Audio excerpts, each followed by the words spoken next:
everyone, my name is Sophie, and for my FSC project, I'm going to be talking about air pollution from fracking. So what is fracking? Fracking is short for hydraulic fracturing and is the process of drilling and injecting fluid into the ground at a high pressure in order to fracture the shale rocks. This releases the natural gas inside, which rises to the cracks to the surface.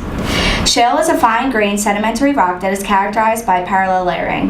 It has low porosity and permeability, which basically means that natural gas has been found trapped within these formations ever since the Devonian period. Companies case and cement a wellbore in order to protect groundwater from any contamination and to keep the integrity of the wellbore. The casing is basically a steel pipe that is able to handle various pressures and stress, but this doesn't stop air pollution from happening.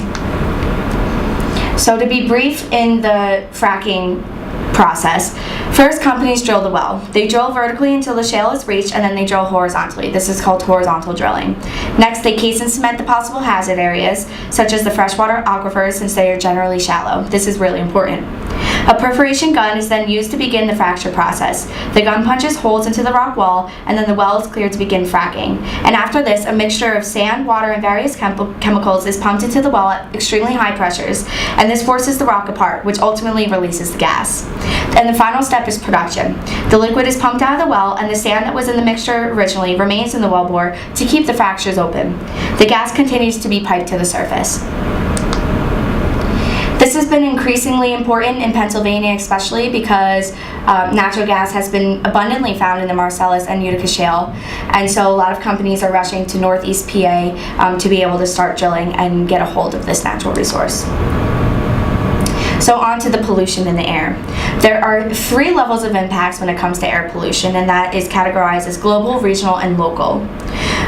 For global, it's pretty broad, but emissions of CO2 and methane contribute to the climate change. Over a 20-year period, methane warms the climate approximately 80 times more than CO2 does, and this is alarming.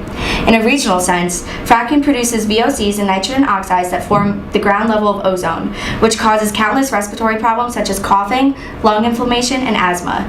There are also proven cardiovascular effects such as heart attacks and strokes. In a local sense, daily exposure to hydrogen sulfide and toxins such as benzene can lead to eye, nose, and throat irritation, cardiovascular problems like high blood pressure, reproductive system effects on fetal and child development, and even cancer. There have been many cases reported from all the way from Colorado to Pennsylvania. For example, Pennsylvania, Texas, and Oklahoma all reported that ozone levels dramatically increased from the development of oil and gas in these areas, especially the areas that were considered rural beforehand, which there were no other explanations besides oil and gas.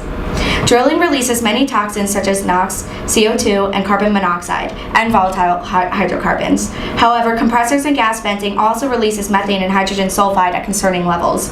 And when it comes to transmission, pipelines actually release methane and volatile hydrocarbons as well as CO2 and carbon monoxide. So it doesn't matter what step the natural gas is in, air pollution has been found everywhere. So there are a few possible solutions that I chose for this project to talk about. The first one is that the American public needs to stay informed about the industry.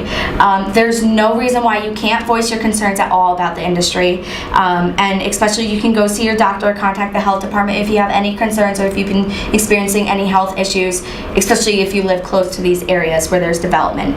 You can also visit the EPA website, become aware of what the standards are when it comes to all of the different emissions and if there are any concerns that you have. And finally, you can take action in your area. You can speak up, defend your community, especially the children, and improve air quality monitoring because there's nothing stopping. Another solution is to improve leak detection and repair programs. These are also called LDAR programs. This program uses infrared cameras to detect methane and ethane leaks in pipelines and separators. This way, companies who own the well pads can stay informed and fix any leaks before huge quantities are released. And what's great about this program is that as technology develops, local citizens are able to monitor the well pads in order to keep a better eye on any potential hazards, especially if it's in your area. And you can do this 24/7. And finally, it's important to close known regulatory loopholes in federal environmental programs and standards to increase the transparency of the oil and gas industry and ensure the future of public health. And these are my sources. Thanks.